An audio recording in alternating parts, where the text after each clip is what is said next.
Okay, everyone, I just want to go over some face-off tactics here, something that you guys can look at on your own time, or maybe look at again later on.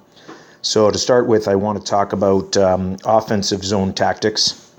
So that means we are black. Obviously, you can see that there, okay? And so that means we are trying to score in this particular situation. And so notice our setup is very straightforward. Notice we've got our wingers in their regular positions, and notice we've got our D, especially on the inside, right there, a little bit closer to circle to take that puck, because in the end, I think we're going to want our centerman to try to draw that puck back. All right, either back there or back there, it doesn't matter. Again, centerman, please communicate with your D what the plan is. So in the end, let's assume we're going to have a face-off win on this one, okay? And we're going to then have that puck starting to head back in that direction there. Let's say we have the win there. And so if we win that face-off, the inside winger is going to try to break towards the net, however they get there. Their winger is likely going to attempt, all right, so their winger right there is likely going to attempt to come back to that D, all right? So as you're coming by, you can hold them up a little bit. All right, our winger, you can hold them up a little bit right there to prevent that. But then in the end, you're going to want to break that. And you're going to want to head to the net. All right.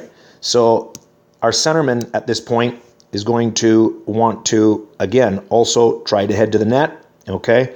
So that's going to end up with our winger and our centerman at the net, and the winger on the inside, all right, is going to cut in behind this way. They can either intercept that puck if it's there, or if it's already gone back, they're going to get into position to be that third person high. All right. So that's the way we're going to want to deal with that. Once the D has the puck, they've got a couple of options. They can fire it right away, or they could move high and get a shot off over there. All right. If that puck then ends up going back, and I'm trying to find my eraser here. So let's say I'm going to erase here, erase.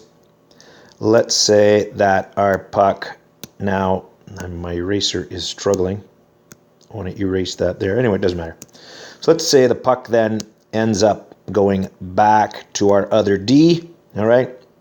That D is going to get back into position there. So we can have a shot through traffic. All right. So we can have that shot go in, or we could have a pass over to the other D.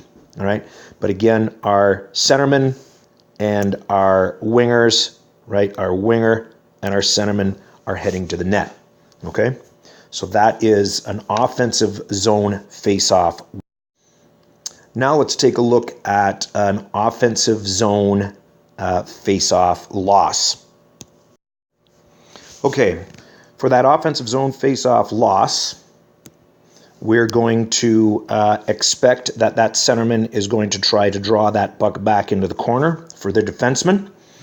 So at that point, our winger, okay, our winger right here, so our winger right there is going to try to get around their winger. They're going to try to hold you up. So you're going to work your best to get around that winger, and you're going to attempt to put some pressure on that defenseman. And the centerman is going to come down here. It doesn't matter how they get there, but they're going to stay out of that scrum for a moment, and they're going to support that battle against the boards and maybe try to regain possession. The other winger is going to back away a little bit and just kind of plug up the middle in case that defenseman tries a wraparound, right? So in a moment, we're going to talk about our defensive zone wins, and we're going to do a wraparound. So we're going to try to defend against that wraparound, and eventually trying to defend and pick up anything that heads off in that direction. So again, our winger tight to the boards is going to attack, put pressure on the defenseman in the corner. All right, so we're going to put some pressure on that defenseman in the corner. The centerman is also going to support that in the corner, and our other winger is going to do that. Our D are obviously going to back out and assume a position in case they come out of the zone and apply some pressure. Okay? All right. Okay, let's now talk about our defensive zone face-offs. And again, we are in blue. All right? That means where are these guys here? Okay, there's our D. Also notice on the defensive zone face-off, notice our D is going to be the one tight to the circle, engaging the winger, and our winger is going to be out on the outside. Okay, and we'll talk about why that is on a defensive zone loss, all right, what we have to do on the defensive zone. Okay, so on the defensive zone face-off, centerman is going to try to get that puck back to the D, all right? And at that point, what we want the D to do is head in behind the net, okay? And the D, as they head in behind the net, are going to have a couple of options. They could ring it around the boards if they're feeling some pressure. And if that's the case, then that means our winger has got to get on their horse, our inside winger, and start heading up that ice in order to pick that up, okay? So that's one of the options. They could wing it around if they're feeling pressure. Let's say that this particular winger gets in there to apply some pressure. Again, our defenseman hopefully is going to be holding them up a little bit. Not like holding them, but I mean, you know, kind of just preventing them from getting around. Then that ring around the boards might be the option. But let's assume that our D is doing a great job here, and they're keeping that winger from getting through. So our D has a little bit of time to get into position behind the net. They can either stop and have a look, or they could keep going. So what has to happen? Well, our winger that's on the inside has to get on their horse and has to start heading up ice. Whether they get their butts to the board, like we've taught you guys how to do, or whether you actually start moving up ice and present your stick out into this fashion, you know, that's up to you. That's how that's going to roll. And our centerman is also going to try to cut in through here and get nice and tight, maybe even tighter to them there. Remember, we always want to attack 2-on-1, so maybe getting a little tighter here. So when that D comes around the net into this position here, they've got some options. They can pass that puck out to that person heading out of the zone, and they can then forward that puck out to the centerman, or perhaps the D could skate it out, or perhaps even just get straight up to the centerman. That might be an option. So what's our other winger doing? Well, our other winger also is going to get on their horse. They're going to try to cut in here, and they're going to try to be that third guy nice and tight, about halfway across that ice, all right? So at that point, then you can see here, if our puck is coming from here, and it ends up getting across to here, and ends up this person passing it out to here, if our centerman isn't quite in that position, then our winger can cut right across and pick that puck up and head up ice, okay? So that means we've got all three people starting to head out at the same time. Notice how the D brings it to the weak side where there's not a lot of bodies, and hopefully we're able to move it out quickly, all right? Again, if this initial pass misses and comes out into this position here, then our winger that's cutting as hard as they can pick that up into that spot, okay? So that's kind of the way we're going to set up for a defensive zone face-off win.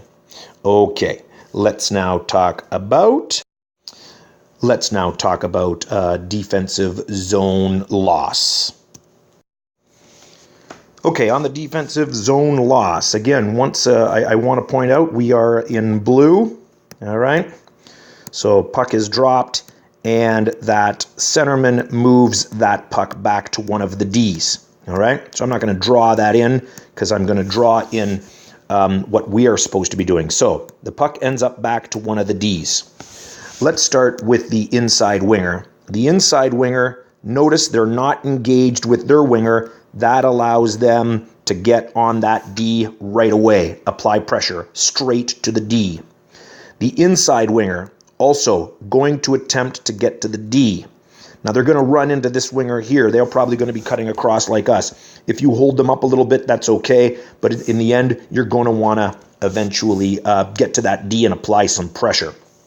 Now, if we're going to assume that their winger is going to try to go to the net for a rebound or a tip, then this D needs to engage this winger. Now that doesn't mean hold them, but, you know, stick on stick, body in front of body, keeping that winger from getting towards the front of the net, staying with that winger, all right? Centerman, same thing, engaging the centerman, because we're going to assume that that centerman's going to want to head to the net. So our centerman is also going to engage that centerman. We're not holding them, we're not clutching them, but stick-on-stick body position in between the net, preventing them from getting where they want to go.